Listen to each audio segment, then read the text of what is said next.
The people whom God has in mind when he speaks about righteousness are the widow, the fatherless, the poor, the blind, and the lame. And we can measure how much we have of God's righteousness by the way we relate to those people: the fatherless, the widow, the poor, the blind, and the lame. So tonight you're going to have an opportunity to search your own heart and life and see just how much of that righteousness there is in you. Job lists the things which he was doing. He provided for the poor. He blessed the widow. He cared for the fatherless. And he provided clothing for those who were without clothing. And then this is the most remarkable statement. It gripped me when I saw it. He said, "If I have not done these things, then let my arm fall from my shoulder and let my arm be torn from the socket."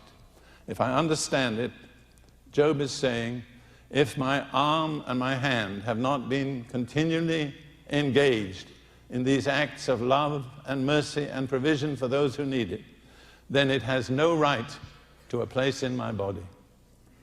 That's a dramatic statement, isn't it? It's a dramatic statement. I want to say it again. Job said, if my right hand and my arm have not been engaged in these continuously, in these acts of mercy and love for the poor, the needy, the widow, the blind, and the lame, then this right arm of mine has no place in my body. I don't own it. It's a disgrace.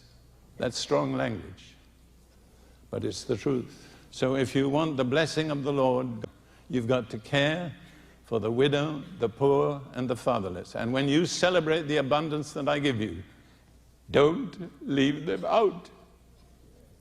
It's a very powerful language. Is it not to share your bread with the hungry, and that you bring to your house the poor who are cast out?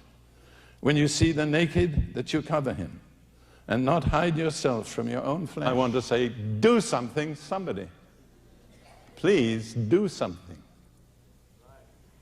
Hello, everybody. I am Nyameye. It has always been my dream to help poor people with no help. One way or the other, I am already busy doing.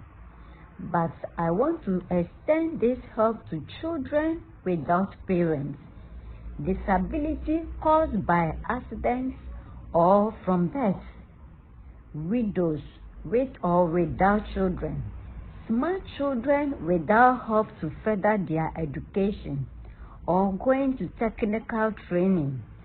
Example, the next video shows how sad I felt to help this boy who got grade 12. Very good results, but couldn't further his school because the grandmother who takes care of him died. I can only do this with your helping hand. So, my dear, my family, my friends, my dear friends, please, let's help together. Thanks very much, and may God richly bless you all if you do so.